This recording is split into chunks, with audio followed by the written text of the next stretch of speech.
வணக்கம். நம்ம சேனலுக்கு தொடர்ந்து ஆதரவளித்துக் கொண்டிருக்கும் நல்ல உள்ளங்களுக்கு நன்றி. அண்ணாமலை பற்றி வந்து உங்களுக்கு சமூக ஊடகங்களில் ஒரு சிலர் நல்ல விதமாகவும் இன்னொரு சிலர் கூட்டணியை கெடுக்கிறாங்க அப்படின்னு விவாதம் ஆகிட்டு இருந்தாலும் இன்னைக்கு அதிமுக தரப்பில் சைலண்ட்டாக இருக்காங்க.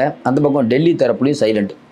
ஒரு மாநில தலைவரை வந்து விடுவிச்சதுக்கு அப்புறம் இன்னைக்கு அமித்ஷா சொன்னதுக்கு நேர்மாறாக ஒரு முன்னாள் மாநில தலைவர் பேசிட முடியுமானா முடியாது. ஆனால் இங்கே ஒரு புது விதமான ஒரு டெக்னிக் அப்படின்னா அண்ணாமலை பேசிக்கிட்டே இருக்கார். இந்தியா முழுக்க வந்து அமித்ஷா வந்து ஒரு மாநிலத்துக்கு போகிறாருன்னா ஹரியானாவோ மகாராஷ்டிராவோ எங்கே போனாலும் சரி, பல கோஷ்டிகள் இருந்தாலும் எல்லாத்தையும் உட்கார வச்சுட்டு எல்லோரும் ஒற்றை குரலில் பேசணும் கட்சி. இங்கே அப்படி இல்லை. தமிழிசை ஒன்று பேசுகிறாங்க, நயினார் ஒன்று பேசுகிறாரு. இப்போ நயினார், தமிழிசை, எச்ராஜாலாம் ஒரே குரல், அண்ணாமலை மட்டும் வேறு குரல். இப்படிப்பட்ட சூழ்நிலையில் அண்ணாமலையுடைய ஆதரவாளர்கள் புறக்கணிக்கப்படுகிறார்கள்னா ஆமாம். கொஞ்ச நாளைக்கு முன்னாடி 4 நாளைக்கு முன்னாடி நடந்த கூட்டத்தில் வந்து அண்ணாமலை அவர்கள் அவர் கூப்பிடல. மாநில அளவில் பொறுப்பாளர்களை நியமிக்கக்கூடிய கூட்டம் இது. அதில் அண்ணாமலை அவர்கள் மிஸ்ஸிங். விசாரித்த போது கூப்பிடவே இல்லைங்க. ஏன்னா அவங்க கூப்பிடல, அவ்வளோதான் மரியாதை. பொதுக்குழு உறுப்பினர்னு ஒரு பொறுப்பை கொடுத்துட்டாங்க. அவர் வேறு ஏதோ எய்ம் பண்ணிகிட்டு இருக்காரு, ஒன்றும் கிடைக்கல. இது ஒரு பக்கம். இன்னொரு பக்கம் தான் இந்த நிலைமைக்கு வந்ததுக்கு காரணம் யார் அப்படின்னா உங்களுக்கு தெரியும், எடப்பாடி பழனிசாமி தான்.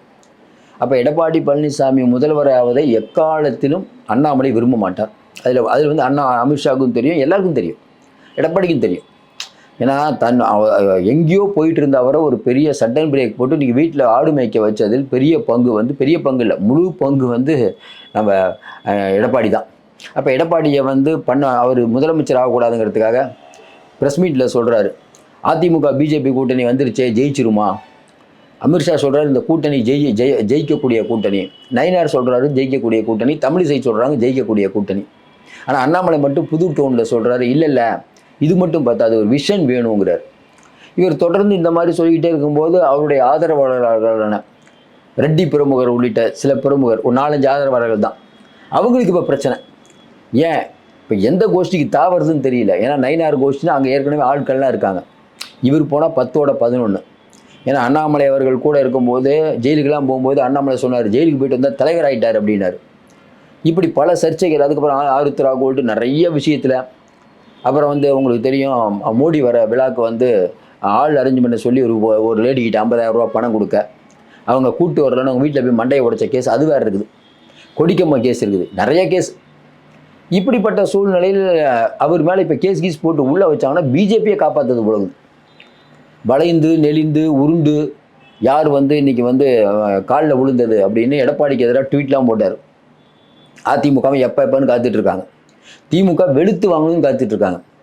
ஒரே நேரத்தில் திமுக கூட சண்டை, அதிமுக கூட சண்டை, பிஜேபி கூடயே சண்டை. அப்போ யார் கூட தான் அவர் அண்ணாமலைக்கு வேண்டிப்பட்டார், அவ்வளோதான்.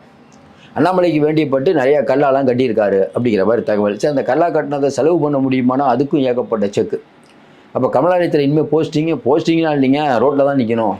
நமக்கே சொல்ல வருத்தமாக தான் இருக்குது. ஒரு காலத்தில் எப்படி இருந்து அண்ணாமலை எப்படி ஆகிட்டார். இன்றைக்கி அண்ணாமலைக்கு நிறைய ஆதரவாளர்கள் இருப்பாங்க. உங்களுக்கு தெரியும், நீங்கள் வந்து பொதுமக்கள்கிட்ட பேசினீங்கன்னா பொதுமக்களை தாண்டி அண்ணாமலையுடைய விங்குன்னு ஒன்று இருக்கும். பார்த்தீங்களா, என்ன இருந்தாலும் அண்ணாமலை ஒரு மானம் உள்ளவர். ஏங்க ஆமாங்க, அண்ணாமலை நினச்சிருந்தா 10ஓட 11 கூட கும்பிட்டு போட்டிருக்கலாங்க. அதிமுக எடப்பாடிலாம் ஒரு ஆளாங்க. எடப்பாடிக்கெலாம் எவ்வளோங்க சீட்டு கொடுக்கணும்? எடப்பாடிலாம் வைக்க வேண்டிய இடத்துல வைக்கணுங்க. அதிமுக கட்சி நம்ம சொல்கிறத கேட்டு நடக்கக்கூடிய கட்சிங்க அதிமுகவுக்கு வாக்கு வங்கி எவ்வளோ, நம்மளுடைய வாக்கு வங்கி எவ்வளோ. இப்படி தான் அண்ணாமலையுடைய ஆதரவாளர்கள்லாம் பேசுவாங்க. லாஜிக்காக பார்த்தீங்கன்னா எடப்பாடி பழனிசாமி அவுட் ஆகிட்டாருங்க. பிஜேபி தனித்து நிற்கணுங்க. தனித்து 2-3 தேர்தல் என்னென்ன நம்ம தமிழ்நாட்டிலே ஆட்சியை பிடிக்கணுங்க. நீங்கள் சிரிக்கக்கூடாது, ரொம்ப சீரியஸாக அவங்க சொல்லிகிட்டு இருக்காங்க. அப்படி தான் அண்ணாமலையுடைய கனவு. அண்ணாமலை வேற ஒரு கனவுல இருந்தார். வரக்கூடிய தேர்தலையே அவர் ஆட்சியை பிடிச்சிருவோம், முதலமைச்சர் ஆயிடுவோங்கிற கனவுல இருந்தார். இப்படி போயிட்டு இருக்கும்போது இப்போ அண்ணாமலையுடைய கனவுல மண்ணெல்லி போட்டாச்சு. அவருடைய ஆதரவாளர்கள் இருக்காங்க. அவங்க இன்னும் பார்த்தீங்கன்னா நயினார் நாகேந்திரன் சரியில்லை, என்ன இருந்தாலும் அண்ணாமலை மாதிரி வராது அப்படின்னு ஒரு ஒரு ஒரு இமேஜை வந்து பில்ட் பண்ணி வச்சுட்டார். அதற்கு காரணம் என்னென்னா திமுகவை சகட்டுமே இன்றைக்கி திட்டுறது. ஏன்னா என்னை வந்து நீங்கள் வந்து கமலாலயத்தில் அரெஸ்ட் பண்ணி பாரு அப்படின்னு இதெல்லாம் பேசுனா, இப்போ வெற்றி கொண்டான் பேசுகிறதோ இல்லை சிவாஜி கிருஷ்ணமூர்த்தி பேசுகிறதெல்லாம் பார்த்தீங்கன்னா கொஞ்சம் ஆவேசமாக இருக்கும். நம்ம ஆபாசத்தை விட்டுருவோம். ஆவேசமாக சில மேட்டர்லாம் பேசுகிறாங்கல்ல, அதெல்லாம் மக்கள் வந்து அந்த வீடியோ நிறைய பார்ப்பாங்க. அந்த வீடியோ பார்க்கறதுனாலே அவரை ரசிக்கிறாங்கன்னு சொல்ல முடியாது. அவர் நின்னா ஜெயிக்க மாட்டார். மக்கள் ஆக்ரோஷமாக பேசுகிறவங்கள பார்ப்பாங்க, ஆனால் ஓட்டு போட மாட்டாங்க. அண்ணாமலை ஆரம்பத்தில் நல்லா அதிரடியாக பண்ணிட்டு இருந்தார். என்றைக்குமே பசுந்தோல் போர்த்திய புலிம்பாங்கல்ல, அந்த மாதிரி அண்ணாமலையோடைய அவர் சம்பாதிச்சிட்டாரு, அவர் ஏமாற்றிட்டாரு நம்ம எப்பயுமே சொல்ல மாட்டோம். ஆனால் நிறைய பொய், நான் 20,000 புக்கு படித்தேன்னு சொன்னதாகட்டும், முத்துராமலிங்க தேவரை பற்றி அவர் சொன்ன கதையாகட்டும், சென்னிமலையில் முருகன் கோயிலுக்கு வந்து கலைஞர் கரண்ட் கொடுக்க மாட்டுறாரு, இப்படி அது ஆதாரமே இல்லாமல் நிறைய பொய்யை சொல்கிறது. அப்போ இவர் என்ன நினைச்சிட்டாருன்னா, தமிழ்நாட்டில் இவருக்கு தெரிஞ்ச அளவுக்கு யாருக்கும் தெரியாது அப்படிங்கிற ஒரு எண்ணம் இவருக்கு வந்துருச்சு. என்ன வேணால் சொல்லிட்டு இருக்காங்க. திருப்பூர் குமரன் இறந்து போனதுக்கப்புறம் ஒரு டேட்டை சொல்லி அந்த டைமில் ஒரு போராட்டம் பண்ணாருன்னு சொல்லி அது பெரிய வாத பொருளாச்சு. இப்படி சொல்லிக்கிட்டே போகலாம். இப்படிப்பட்ட நேரத்தில் அண்ணாமலைக்கு ஓரளவுக்கு நல்லா வந்துட்டு இருந்த அண்ணாமலைக்கு கொஞ்சம் எதிர்ப்பும் வர ஆரம்பிச்சது. ஏங்க அவர் சொல்கிறதெல்லாம் பொய்யுங்க, பத்திரிகையாளர் பார்த்து 200 வாங்கினியா 300 வாங்கினியா அறிவாலயத்தில்னு ஒருமையில் கேட்டது, நான் யாருக்கும் மன்னிப்பெல்லாம் கேட்க மாட்டேன்னு சொல்லி ரொம்ப மற்றவங்களை ரொம்ப ஏளனமாக பேசுறது. ஒரு உதாரணம் சொல்லலாம், இதே மாதிரி தான் பிரேமலதா அவர்கள் ரொம்ப மரியாதை இருக்குது அவங்க மேலே. அவங்க என்ன சொல்கிறாங்க, ஏங்க நாங்கள் வந்து பேட்டி கொடுக்க மாட்டோம், கேட்டுக்கு வாசலில் எதுக்கு நாய் மாதிரி நின்றுருக்கீங்கிற வார்த்தையெல்லாம் சொன்னவங்க அவங்க. அப்படி வந்து அதெல்லாம் வந்து சரியான வார்த்தையாக நமக்கு தெரியல. கேட்டில் வெளியில் நின்னா யார் நிற்பா, கொஞ்சம் யோசனை பாருங்க. அது அந்த பேர் சொல்லி தான் சொல்லணுமா? அது நன்றி உள்ள பிராணி, அது வேறு விஷயம்னு வச்சுக்கோங்க. இப்படி வந்து தன்னுடைய அதிரடி கருத்துக்காக ஃபேமஸ் ஆகிட்டு இருந்த அண்ணாமலைக்கு இன்றைக்கி ஒரு பெரிய இறங்கு முகம். எப்படி இறங்கு முகம்? இப்போ அதிமுக பிஜேபி கூட்டணியும் வரக்கூடாது, என்ன பண்ணலாம், ஏதாவது ஒன்று பேசுவோம். நீங்கள் கேட்கலாம், என்னங்க அது அமித்ஷாலாம் பார்த்துட்டு இருக்காரு, இதெல்லாம் பார்த்து அமித்ஷா என்ன பண்ணுவார்? அமித்ஷா ஏற்கனவே இங்கே வரும்போது என்ன மிஸ்டர் அண்ணாமலை உங்களுடைய கருத்து என்னன்னு கேட்டுட்டார். இந்த இத்தனை சதவீதம் வாங்கணும், அத்தனை சதவீதம் வாங்கணும்லாம் புள்ளி வரலாம் கேட்டுட்டு இருக்கக்கூடாது. நாங்கள் ஒரு ஒரு ஒரு ஒரு இதை ஃபிக்ஸ் பண்ணிட்டோம், எவ்வளோ சீட்டுன்னு, வேலையை பாருங்கன்ட்டார். அதுக்கப்புறம் எப்பயுமே பிஜேபி வந்து அதிரடியாக இறங்காது, மெதுவாக தான் இறங்கும். அப்போ அமித்ஷாவுக்கு தெரியாதா, ஒரு மீட்டிங்கில் அண்ணாமலைஜின்னு சொன்ன உடனே பயங்கரமாக சத்தம். அப்போ ரசிப்பார் அமித்ஷா. அப்புறம் என்ன யோசிப்பார், கட்சி தான் பெருசு, அமைப்பு தான் பெருசு, தனி மனிதர் வந்து உங்களை தலைவர் பதவி விட்டு தூக்கிட்டால் தமிழ்நாடே ஸ்தம்பிச்சு போயிடுமா, இல்லை பிஜேபி அடுத்த நாள் கமலாலயத்தில் மூடிடலாமா? இதெல்லாம் சரியாக வராது. அப்போ அண்ணாமலைக்கு இப்போ என்னென்னா எலெக்ஷன் வரைக்கும் பார்ப்பாங்க. இதே மாதிரி இப்போயும் சொல்கிறேன், எழுதி வச்சுக்கோங்க, இதே மாதிரி ஒரு பேசிகிட்டு இருந்தாருன்னா அண்ணாமலைக்கு சிக்கல் தான். இன்னொன்று நிறைய பேர் சொல்கிறாங்க, கடைசி நேரத்தில் எடப்பாடி வந்து பிஜேபியை கழட்டி விட்டுருவார், விஜய்கிட்ட போயிடுவார்னு. 100% வாய்ப்பே இல்லைங்க. பிஜேபியை கழட்டி விடுறதுக்கான வாய்ப்பே இல்லை. ஏன்னா அவருக்கு தெரியும் சீரியஸ்னஸ் என்னென்னு. பிஜேபியை கழட்டி விட்டு ஆட்சிக்கு வந்தாலும் 4 வருஷம் ஒன்ஸ் போய் சேர்ந்துட்டார், இனிமேல் நம்ம பின்வாங்கிறதுக்கு வேலைக்கே இல்லை. இன்னொன்றுங்க, நம்ம தொடர்ந்து இதான் சொல்லிகிட்டு இருக்கோம். நமக்கு கிடைச்ச தகவல் பிரகாரம் முதல்ல அவர் வந்து டெல்லி போகும்போதே எவ்வளோ தொகுதிகள்னு முடிவாயிடுச்சு. எந்தெந்த தொகுதிகள் தான் பிரச்சனை, எவ்வளோ தொகுதிகள் ஃபிக்ஸ்டு. நம்ம ஏற்கனவே சொல்லிட்டோம்ல, நீங்கள் எழுதி வச்சுக்கோங்க, 30 சீட்டுக்கு மேலே கிடைக்காது, அதுதான் எண்ணிக்கை அப்படிங்கிற மாதிரி நம்ம சொல்கிறோம். அது வந்தவுடனே நீங்கள் புரிஞ்சுக்குவீங்க. 50 கொடுத்தாருன்னா அப்புறம் வந்து அதிமுக ஜெயிக்கிறது வந்து சொல்லவே வேணாம், இப்பயே சொல்லிடலாம் ஜெயிக்காதுன்னு.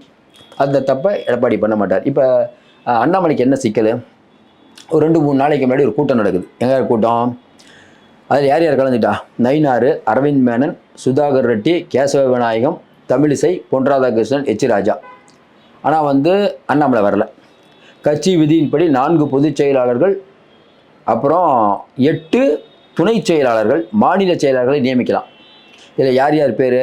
கேடி ராகவன், வினோஜ் பி செல்வம், கோபால்சாமி, எஸ்ஜே சூர்யா, பொன் பாலகணபதி, கார்த்திகாயினி அப்படின்னு இருக்காங்க. இதில் வந்து இவங்க வரல, யார்? தமிழிசை வரல. அவங்க வந்து சென்ட்ரல் லெவலில் பதவி எதிர்பார்க்குறாங்க. இதில் என்னென்னா இந்த பட்டியலில் பார்த்தீங்கன்னா அண்ணாமலை ஆட்கள் முழுவதும் புறக்கணிக்கப்படுறாங்க. இப்போ ஜூலை 8ஆம் தேதி அநேகமாக வந்து அமித்ஷா வருவாருன்னு சொல்லப்படுது. அதற்குள்ளே நியமனத்தை முடிக்கணும் அப்படின்னு இவங்க நினச்சிட்டு இருக்காங்க. இப்போ என்ன சிக்கல்னா, அண்ணாமலைஜியே கூப்பிடலேன்னா இப்போ ரெட்டி உள்ளிட்ட 2-3 பேர் இருக்காங்க, அவங்களுக்குலாம் என்ன பதவி கொடுப்பீங்க? இதில் என்னென்னா, இவரால் மோசம் போயிட்டோன்னு அங்கே இருக்கக்கூடிய ஏற்கனவே வந்து மதிமுகலேருந்து வந்து ஒருத்தர் புலம்பிகிட்டு இருக்கார், அண்ணாமலையால் மோசம் போயிட்டோம், கவலைப்படாதீங்கன்னா உங்களுக்கு தானே சீட்டு, எம்எல்ஏ சீட்டுன்னு சொல்லி வச்சுருந்தார். எப்படி டிடிவி தினகரன் ஆனால் உங்களோட கையில் தானே அதிமுக வரும்னு சொன்னார். ஓபிஎஸ்ஸை பார்த்து உங்கள் கையில் தானே அதிமுக வரும்னார். ஓபிஎஸ் நாம இவருக்கே நாமங்கும்போது ஓபிஎஸ் என்ன கதை, டிடிவி என்ன கதை, இவரை நம்பி அவங்களும் மோசம் போயிட்டாங்க. இப்படிப்பட்ட சூழ்நிலையில் அண்ணாமலை அவர்களுடைய தொடர்ச்சியான பேச்சை வச்சு ஒன்று நம்ம புரிஞ்சுக்கலாம். எல்லாமா இப்போ நானும் நீங்களும் யாராக இருந்தாலும் என்னங்க நினைப்போம், 3 வருஷம் கட்சியை வளர்க்குறோம், டக்குன்னு ஒருத்தர் வந்து ஆடு மேய்ப்பா அப்படின்னா சும்மா சொல்லிக்கலாம், ஆடு மேய்ப்பது வந்து எனக்கு மன நிம்மதியத்தைன்னு சொல்லிக்கலாம். இப்போ டெய்லி ஒரு போஸ்ட் போட்டுட்ருக்காரு பார்த்தீங்க, இன்னைக்கு யோகா தினமா, மோடி பண்ணிட்டார் நானும் பண்ணுறேன்னு ஒரு 4 ஃபோட்டோ. அதுக்கப்புறம் பார்த்தீங்கன்னா அவரே போராட்டம், தலைமையை கேட்காம இவர் வந்து மாநில தலைவராக இருக்கும்போது கோயம்புத்தூரில் பந்த் அறிவிக்கிறாங்க.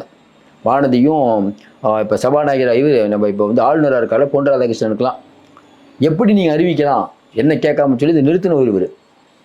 ஆனால் இன்றைக்கி என்னென்னா இவரே உண்ணாவிரத போராட்டம். என்ன உண்ணாவிரத போராட்டமா? அங்கே வந்து மக்கள் வந்து முதியோர்கள் வந்து கொலை செய்யப்படுகிறார்கள் இவர் ஒரு கூட்டம். அப்புறம் அந்த இது ஏற்கனவே சொன்ன ஒரு பாலாம்பிகா அப்படின்ட்டு ஒரு அம்மா வந்து ஆர்எஸ்எஸ்காரங்க, அவங்களுடைய 300வது நாணயத்தெல்லாம் மோடி வெளியிடுறாரு. இந்தியா முழுக்க இருக்கக்கூடிய பிஜேபியோட எல்லாருமே விழாவாக கொண்டாடணுங்கிறாங்க. கரெக்டாக அன்னைக்குன்னு பார்த்து அண்ணாமலையுடைய பிறந்தநாள் விழா கொண்டாடுறாங்க. அதாவது பாலாம்பிகாவுடைய பிறந்தநாளை கொண்டாடாமல் அண்ணாமலையுடைய பிறந்தநாளை கொண்டாடுறாங்க. இது சமூக ஊடகங்களில் வைரல் ஆகிட்டு இருக்குது. கேட்டால் அண்ணாமலைஜியுடைய ஆர்மி, அண்ணாமலைஜி ஜனாதிபதி, அண்ணாமலை பிரதமர், அண்ணாமலை அமெரிக்க ஜனாதிபதிங்கிற ரேஞ்சுக்கு போயிடுச்சு. இதை வந்து இது வேடிக்கை பார்த்துட்டு இருக்கும்போது அடுத்து சிவி சண்முகம் உள்ள வர்றாரு. இப்போ சிவி சண்முகம் எப்போ அறிக்கை விட போகிறாருன்னு தெரியல. பட் எடப்பாடி பழனிசாமி வந்து பேசிகிட்டு தான் சொல்கிறாங்க. சிவி சண்முகம் அறிக்கை எப்படி வரும்னு உங்களுக்கு தெரியும். இவ்வளோ நாள் வந்து அண்ணாமலை பேசுனதுக்கு வட்டியும் சேர்த்து முதலும் சேர்த்து கொடுப்பாருன்னு சொல்கிறாங்க. இப்போ என்ன சிக்கல்னா, கூட்டணி நல்லா போயிட்டு இருக்குதே, இது தேவையில்லாமல் உரசி பார்க்கணுமா அப்படிங்கிறது அதிமுக அமைதியாக இருக்கிறது அதான் காரணமாக. இப்போ சிவி சண்முகத்தெல்லாம் விட்டானா எப்படி பேசுவாங்கன்னு தெரியும். இல்லை பேச வச்சிடலாமா, சரி இதுக்கு மேலே ஏதாவது பேச வைப்போம் அப்படிங்கிற மாதிரி சொல்லிட்டு இருக்காங்க. தயாராகிறார் எம்பி, கர்ஜிக்கும் எம்பி. பொறுத்திருந்து பார்ப்போம். மீண்டும் சந்திப்போம். நன்றி, வணக்கம்.